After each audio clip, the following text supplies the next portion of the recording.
transactions happen on smartphones, which actually blows my mind because I actually don't like to order on smartphones.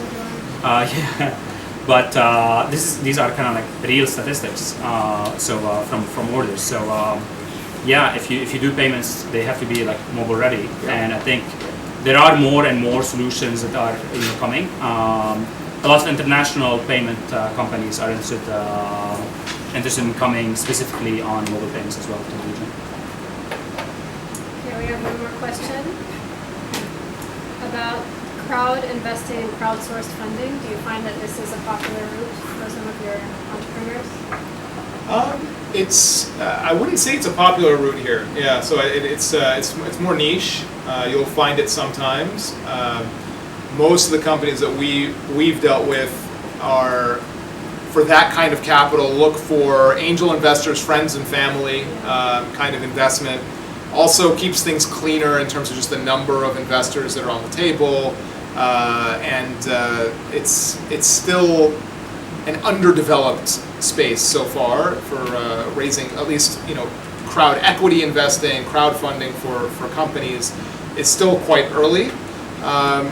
It can also be a potentially negative signal, like why weren't you able to raise it from sort of, unless you're kind of like looking for like larger tickets, like it's always a good signal that you're able to raise some money from people that you know and have like a lot of personal sort of like there's a lot of risk on the line in terms of your personal cred, and so doing that at a first stage is always what we recommend, is kind of reaching out to that first degree network. There's one more that came in, and then I'm just going to let you guys. Yeah, I wanted to ask a couple of questions. Okay. After this. Tweet them to Sarah Hamdan. I don't have a network here. It's fine. I figured. I'll just ask this last one. She's asking. Sorry. What are the key areas and sectors where aspiring entrepreneurs can look to start businesses in Dubai? What are interesting sectors? Yeah, interesting sectors. Oof. Man, everything is needed here. I mean, even if we start by just like looking at what has been successful and then replicating, this is like a huge area, which I think is super important. And people are like, oh, why are there copycat businesses in the region? Well, if I'm a founder, I have like so many different risks and on my plate, funding, talent, etc., geopolitical, if I expand the region. Why would I add business model risk, right? It just doesn't make sense. I mean, the founder that adds risk that is not necessary is irrational, right? So at least those, and then everything is needed, right? I mean, there's like not a lot of B2B startups here in the region. Yeah, B2B is a big one. B2B is huge. Not a lot of kind of marketplaces for everything. I think it's going to be way more happening in the future. Car parts for Saudi. Yeah, that's very specific. Saudi, yeah. Very specific. That would do well.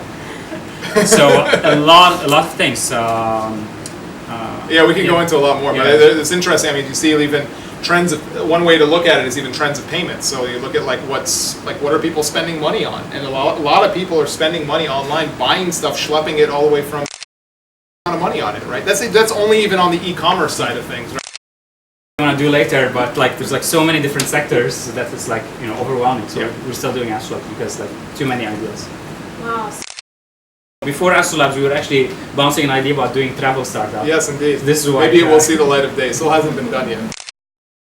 This concludes our panel tonight. Thank you so much, Louis and Muhammad, for being here. Thank all of you for coming and the student volunteers.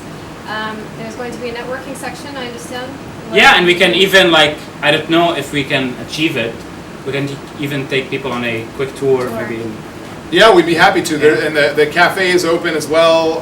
This is actually 59 Degrees Coffee Boutique is opening up. It's like still in soft launch mode as the whole space is, but it's one of the elements that's actually open to the public.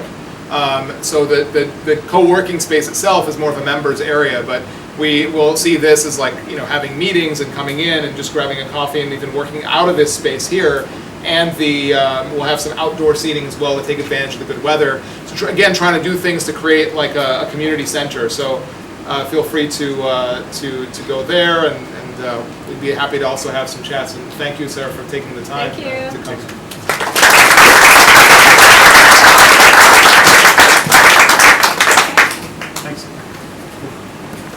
Yeah, sorry about the Just AC. me. Yeah. Wow. Today is the first day actually that they connected the